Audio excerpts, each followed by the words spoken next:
Hey, so I just wanted to let everybody know that I've started a dedicated CAD channel called CAD 911. I know. How did I get that name? I didn't pay anybody.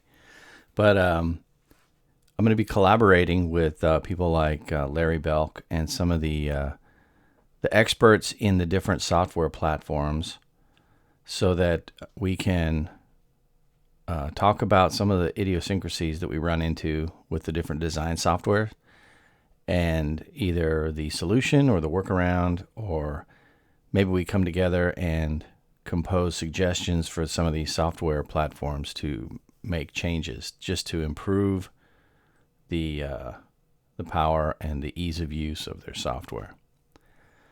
So it's CAD 911. You can see it's right here, and I have two videos. The intro video, which is kind of cool, and then episode 001. So feel free to come on over and subscribe and check it out.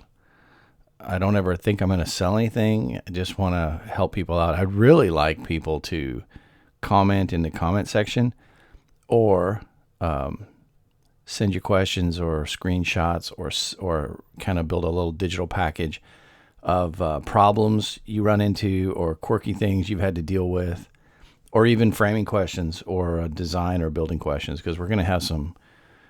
The regular is going to be Larry Belk, but we're going to have some pretty awesome guests. And if we know what your questions are early on, then we can tailor a video to cover your exact questions. And that's it. CAD 911. What's the nature of your emergency?